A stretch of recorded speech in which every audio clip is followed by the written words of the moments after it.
Good evening friends. In NEET PG Careers, today we will discuss one more important branch, surgical branch, that is ENT.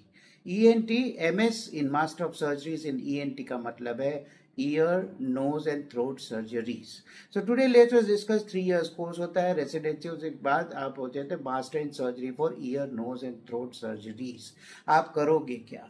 Generally ENT का scope पहले बहुत बड़ा हुआ करता था, आजकल थोड़ा कॉन्ट्रैक्टेड हो गया है इसका स्कोप. और इसमें दो तरह की प्रैक्टिस लोग करते हैं, एक तो जनरल ईएनटी प्रैक्टिस करते हैं और दूसरे लोग हैं, कई लोग हैं जैसे दूसरे स्पेशलिटी में होते हैं, सब स्पेशलिटी में आगे करते हैं. अब जनरल ईएनटी में क्या होता है, आपकी एक ओपीडी होती है, और ओपीडी में ये एवरग्रीन ब्रांच मानी जाती है, क्योंकि आपको जो है थ्रोट के इन्फेक्शंस बहुत ही कॉमन होते हैं, वोकल कॉर्ड के प्रॉब्लम्स काफ़ी कॉमन होते हैं, वॉइस के प्रॉब्लम्स काफ़ी कॉमन होते हैं, जैसे हो गया होर्सेस ऑफ वॉइस या लॉस ऑफ वॉइस, या यानी जो वोकल कॉर्ड के प्रॉब्लम है वो है. थ्रोट इन्फेक्शंस बहुत कम है, बहुत ज़्यादा है. टॉन्सिलाइटिस जो टॉन्सिल के प्रॉब्लम से बहुत ही ज़्यादा है. फिर ईयर के प्रॉब्लम्स, ईयर में यानी ईयर ड्रम का फटना, वहाँ पस होना, ईयर कान में जो है डेफनेस होना, यंग चाइल्ड में डेफनेस होना, यंग में होना या एडल्ट में या ओल्ड एज में होना. डेफनेस भी मान लो एक फिजियोलॉजिकल सा हो गया है कि आप कभी ना कभी डेफ होने वाले, जैसे कभी ना कभी कैटरेक होने वाला है, तो ये भी एक फिजियोलॉजिकल थिंग है, आप कभी ना कभी ईएनटी का संपर्क करोगे ही. तो ये हो गया, यानी ईयर के प्रॉब्लम्स हो गए, थ्रोट के प्रॉब्लम और नोज के प्रॉब्लम हो गए. नेज में आपको राइनाइटिस हो गया, पॉलिप्स हो गया, नेजल ब्लीडिंग हो गया, एपिस्टेक्सिस हो गया, डेविएटेड नेजल सेप्टम हो गया. तो ये आम तौर पर काफ़ी सारा ओपीडी बेस्ड प्रैक्टिस काफ़ी चलता है. एवरग्रीन माना जाता है कि मुझे कुछ भी हुआ मैं जीपी के पास जाता हूँ, उसके बाद अगर ठीक नहीं हुआ तो नेचुरली मैं ईएनटी के पास जाता हूँ, देखो तो कहीं वो स्कोप डाल के देखे, देखो तो सही वो कान में स्कोप डाल के देखे, मैं सुन क्यों नहीं पाता हूँ. तो ये हो गया इसका जनरल ओपीडी प्रैक्टिस. फिर होता है ऑपरेशन थिएटर. ऑपरेशन थिएटर में जो है स्कोप थोड़े कॉन्ट्रैक्टेड हो गए. जनरल ईएनटी वाले जो लोग डील करते हैं, ज़्यादा से ज़्यादातर होता है टॉन्सिलाइटिस का प्रैक्टिस होता है, टॉन्सिलेक्टोमी का प्रैक्टिस होता है. लेकिन टॉन्सिलेक्टोमी में भी काफ़ी सारा बढ़ गया है. पहले टॉन्सिलेक्टोमी जिस तरह से डिसेक्शन करते थे, गुलिटोन से डिसेक्ट करते थे, फिर नाइफ से या कॉटरी से डिसेक्शन करते, आजकल हार्मोनिक स्काल्पेल्स आ गए और तरह की कई टेक्निक्स आ गई, अल्ट्रासाउंड वगैरह की, कि जिससे आप ब्लीडिंग या कॉम्प्लिकेशंस काफ़ी हद तक अवॉइड कर सकते हो. एडिनॉइड हो गया, टॉन्सिल हो गया, ये सब हो गया. तो ये टॉन्सिल की प्रैक्टिस बहुत सारी चलती है. दूसरा होता है vocal cord nodules, nodule excision, hoarseness of voice, ये भी काफ़ी सारा चलता है. उसके बाद हो गया यानी नेजल पॉलिप्स, पॉलिपेक्टोमी वगैरह हो गया, नेजल सेप्टम हो गया, डेविटेड नेजल सेप्टम आपको सही करना है, सीधा करना है. ईयर ड्रम परफोरेट हो गया, यानी टिम्पेनोप्लास्टी करोगे, ईयर में पस हो गया, पस ड्रम करोगे, मस्टोइडेक्टोमी करोगे. और उसमें जब आगे बढ़ जाता है क्रॉनिक मस्टोइडाइटिस, तो आप यानी रेडिकल मस्टोइडेक्टोमी तक पहुंच जाते हो. जब तक नेक का सवाल है, नेक में मान लो कोई भी नोड्यूल हो गया, लिम्फ नोड हो गया, लिम्फ नोड की बायोप्सी लेना है या एक्सीजन बायोप्सी लेना है, या ऐसे ही कोई पस हो गया उसको ड्रेन करना है, ये सब यानी काफ़ी सारा चलता है. ट्रैकियोस्टोमी जो है, ट्रैकियोस्टोमी के कॉल्स आपको आ सकते हैं. आपको आईसीयू से किसी में अटैच हो जाए, मान लो पेशेंट वेंटिलेटर ऊपर है, लंबा चलने वाला है, तो आपको ट्रैकियोस्टोमी के लिए बुला सकते हैं. Plan tracheostomy versus emergency tracheostomy, जहाँ किसी को यानी वोकल कॉर्ड का पैरालिसिस हो गया या फिर वहाँ अगर ट्यूमर है और अब वो सांस नहीं ले पा रहे थे, इमरजेंसी में ट्रैकियोस्टोमी के लिए ENT is the person who can be called on emergency. Epistaxis हो गया, आपको ब्लीडिंग नोज है, स्टॉप नहीं हो रहा है, तो फिर ENT आता है, उसको पैकिंग करता है, एंटीरियर पैकिंग, पोस्टीरियर पैकिंग, काफ़ी सारा होता है. लिटल से ही आपने पढ़ा ही होगा. तो ये सारा होता है जनरल प्रैक्टिस. ईयर के जो जनरल प्रॉब्लम, ये तो जनरल प्रैक्टिस. अब मैं इसमें स्पेशलाइज पे जा रहा हूँ. स्पेशलाइज में दोस्तों ये है कि ENT में भी स्पेशलाइज का एक है ना, यानी आप ऐसा मत सोचो कि ENT करके मैं करूँगा क्या. बहुत ही बड़ा जो स्कोप आ चुका है वो ऑन्को सर्जरी में आ चुका है. आजकल ENT वाले भी MCH in head and neck onco surgery कर सकते हैं. जी हाँ, मैं सही बोल रहा हूँ, MCH in head and neck onco surgery. पहले तो हुआ करती थी इसकी 2 से 4 सीटें, मान लो कोचीन में थी या टाटा में थी, आज जब तक वहां तक मेरा है 15 20 30 सीट तक हो गई है। टाटा जैसे सेंटर है या साउथ में कोचीन जैसे सेंटर है, दिल्ली में कुछ है, ये बहुत बड़े बड़े सेंटर है। सो ये सिर्फ ईएनटी वालों के लिए ही रिजर्व है। जनरल ऑन्को सर्जरी वाले तो करेंगे ही करेंगे हेड एंड नेक सर्जरी, लेकिन जो ईएनटी करता है इसकी एग्जाम अलग होती है। इसकी नीट सुपर स्पेशलिटी में ईएनटी वाले जो है वो head and neck MCH surgery के लिए, MCH head and neck onco surgery के लिए अलग से एग्जाम देते हैं, अलग से मेरिट लिस्ट होता है और उनको एमसीएच की डिग्री। तो ये बहुत ही बड़ी बात है। ईएनटी करके अगर आपका फोकस है, चलो मैं जनरल सर्जरी मुझे नहीं मिला फिर भी मुझे ऑन्को सर्जन बनना था तो मैं ईएनटी ले लिया, ईएनटी लेके भी आप ऑन्को सर्जरी कर सकते हो MCH head and neck onco surgeon बन के।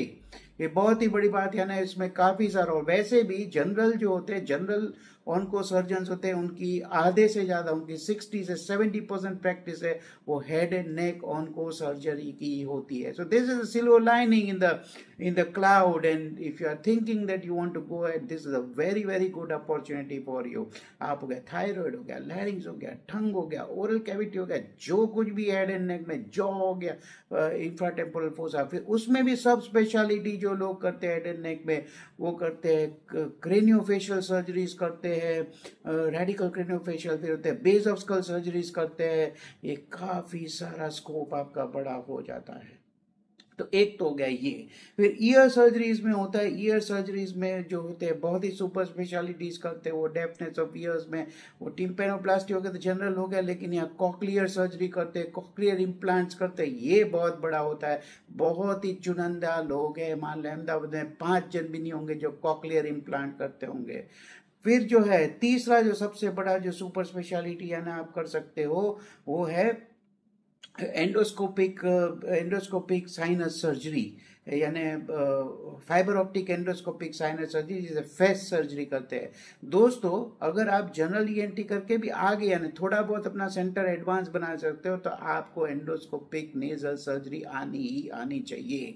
ये क्या होता है, साइनोसाइटिस होता है, क्रॉनिक साइनोसाइटिस होता है, साइनस में अगर ट्यूमर हो गया, साइनस में इन्फेक्शन हो गया, तो उसमें जो करते हैं पहले तो ना ये बहुत डिफिकल्ट होता था, अब एंडोस्कोप, फाइबर ऑप्टिक एंडोस्कोप डाल के आप उसका ये ना साइनस की सर्जरी करते हो, वहां से जो भी है पूरा डिब्राइडमेंट करते हो। ये खूब चला था ये जब म्यूकर माइकोसिस हुआ था, पोस्ट कोविड स्टीरॉइड देने का म्यूकर माइकोसिस, तो क्या ही प्रैक्टिस करते थे ईएनटी सर्जन्स और रैम्पेंट। दिन की 10-10 सर्जरी इनके पास लगी होती थी, इनके पास टाइम ही नहीं होता तो इन लोग खूब कमाए। So endoscopic sinus surgery is a must to do. मान लो आपके सेंटर में अगर आप नहीं कर पाए, आप जहां एंटी करो, तो आपको इसमें यानी फेलोशिप करनी ही करनी है। एंडोस्कोपिक सर्जरी को और एडवांस ले जाते हैं तो दोस्तों होता है पिट्यूटरी सर्जरी। हमारे यहाँ 2-3 सर्जन ऐसे हैं जो सिर्फ पिट्यूटरी सर्जरी करते हैं। जी हाँ, जान लो, पिट्यूटरी सर्जरी ब्रेन का सर्जरी है, न्यूरोसर्जन जनरली करते हैं, मगर न्यूरोसर्जन के साथ साथ ईएनटी भी कुछ इतने एक्सपर्ट है, तो कोई कोई न्यूरोसर्जन है वो ईएनटी सर्जन को बुलाते हैं जो एक्सपर्ट है transnasal pituitary surgery, transnasal endoscopic hypophysectomy, यानी pituitary excision, pituitary adenoma excision transnasal जाके वो लोग एंडोस्कोपिक लिखते हैं। बहुत ही स्पेशलाइज्ड ब्रांच है। तो दोस्तों ऐसा कुछ नहीं है कि ईएनटी यानी बेकार ब्रांच है, कुछ नहीं। इसमें भी अगर आप में टैलेंट है, आप सुपर स्पेशलिटी करके आप ये पिट्यूटरी सर्जरीज कर सकते हो, कॉक्लियर सर्जरीज कर सकते हो, या फिर यहाँ पर आके आप ऑन्को सर्जरी में एक्सपर्ट बन सकते हो, लैरिंजियल सर्जरी में एक्सपर्ट बन सकते हो, वोकल कॉर्ड सर्जरीज में एक्सपर्ट बन सकते हो। वोकल कॉर्ड में क्या है, पहले होता था माइक्रो लैरिंजियल सर्जरीज, लेकिन अब हो गया है endoscopic laser endoscopic vocal cord surgery हो गई है, लेजर एंडोस्कोपिक सर्जरीज, यानी मैग्नीफाई होके आप वोकल कॉर्ड के छोटे छोटे नोड्यूल है उसको माइक्रोस्कोप में देख के आप लेजर से उसका एक्सीजन कर सकते हो, यानी endoscopic laser surgery. This is very very special.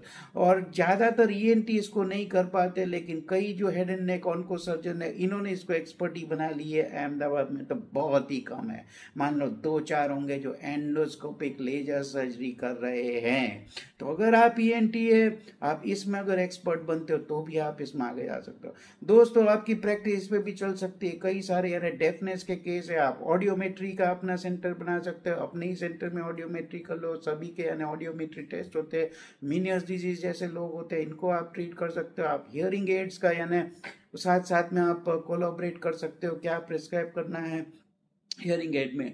जो जो लोग अपना लैरिंग्स खो देते हैं, मान लो आप प्रिजर्वेटिव लैरिंजियल प्रिजर्वेशन सर्जरी अगर आप कर सकते हो, वोकल कॉर्ड प्रिजर्वेशन सर्जरी आप कर सकते हो, वॉइस प्रिजर्वेशन सर्जरी अगर आप कर सकते हो in a CA larynx, in a cancer of larynx, ये बहुत ही एक्सपर्टी ब्रांच है। अहमदाबाद में 2 जन होंगे जो ऐसा करते होंगे।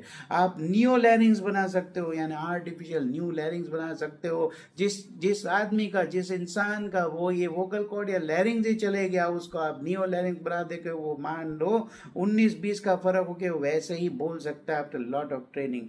इलेक्ट्रो लैरिंग्स हो गया, फिर हो गया यानी टीईपी हो गया, ट्रांस इसोफेजियल जो वाल्व डालते हैं, ट्रैकियो इसोफेजियल वाल्व जो डालते हैं, उससे भी आदमी तकरीबन 19 to 20 का डिफरेंस में ही वो जैसा लैरिंजेक्टोमी के बाद भी बोल सकता है।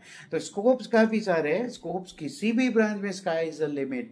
इमरजेंसी में यानी क्विंसी आता है, आजकल क्या हो गया, पहले इमरजेंसी में डिप्थीरिया के केस आते थे, मगर आजकल because of the vaccination and antibiotic diphtheria is very very very very rare. तो ये जो है ईएनटी में भी इतने सारे स्कोप है, तो हताश नहीं। अगर आप ईएनटी लेते हैं तो उसके बाद अच्छी गाइडेंस लीजिए, रिसर्च कीजिए अपने सिटी में, अपने स्टेट में, यानी जहां पर क्या क्या लेक्यून है। I am sure there are not enough cochlear surgeon, I am sure there is no endoscopic vocal cord endoscopic laryngeal surgeon, I am sure there is no ENT head and neck surgeon in many places of India, definitely not in rare places। Thyroid surgery में आप expert बन सकते हो। Thyroid surgery head and नेक जब करोगे, thyroid surgery क्या ही, thyroid parathyroid surgery.